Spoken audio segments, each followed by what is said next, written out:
Hey everyone, this is Jeff with Gadget Prime here with another video, and today we're looking at the official Google Pixel 2 XL case in fabric, and you can see that the color that I picked up is carbon. I bought this from Best Buy for about $40 plus tax, and there seems to be limited availability, but at least Best Buy does have some of the official cases. So looking around the box, it's a pretty plain box, just white all around. It is a fabric case, and basically just has a bunch of Google logos. I counted at least 3 on it.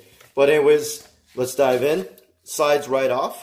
And here you go with the actual case in the box. So the G Google logo is actually silicone, it feels like. Actually a nice little touch to have that difference in the material used. And so let's pop this out of the box and set the box aside. So you can see it has cutouts for the fingerprint sensor as well as the camera cutout, and around the side you have the power button that feels like it might be metal, and then the volume rocker as well that's actually covered fully by the fabric. So it's a nice little differentiator to help you find which button you're looking for. That's a nice little touch that Google added. Looking on the inside of the case, you'll see that there is this soft touch fabric on the inside, and of course that fabric on the outside wraps around. I believe that this is the same or very similar fabric that's used with the new Google Home Mini, but otherwise, it is a nice feeling case. Looking around on the inside, you can see that the buttons are actually flush with the case, and hopefully you guys can see that in the lighting, but basically what we have here is buttons that are flush, and that really helps activate the buttons on the side of the case. There's actually a little imprint, Google Pixel 2, that's imprinted into the fabric right there. Nice little touch, I think. Anyways, let's pop that Pixel 2 XL in and see how it looks and feels.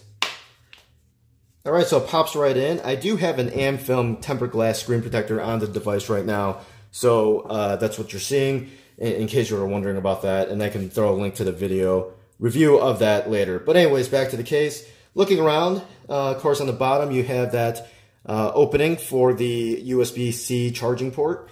The case itself goes right up to the edge of the phone.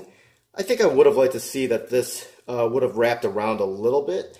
I can see why Google may not have wanted to do that because of incompatibility potentially with other charging cables and such, but it does leave a little bit more than I'd like being exposed on the bottom, in case you are looking for all-around 360-degree protection. Otherwise, the camera and flash are nicely centered in the cutout, as well as the fingerprint sensor, perfectly cut out, perfectly measured as you would expect from an official case from Google.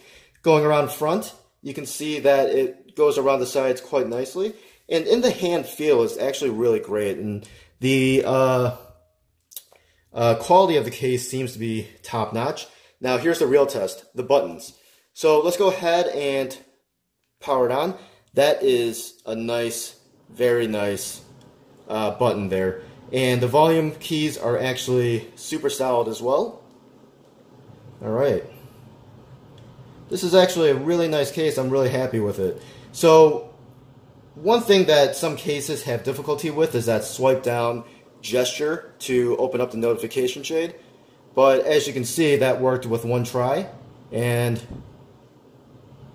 it does seem to be a little bit more difficult getting it down, but practicing a couple times, there we go. I think I got the hang of it. It does make it a little bit harder, I think, just because the case itself is a little bit thicker. I'd estimate, maybe 3 or so millimeters away from the body of the phone. But, again, maybe a little bit better drop protection for it. Overall, it's a very nice case, and I think I would recommend it. But let me give it a couple of days, and I'll provide an update for all of you on this case to let you know whether or not I think it's worth it. This has been Jeff with Gadget Prime. If you like this video, please give me a thumbs up and subscribe for more. Thanks, everyone.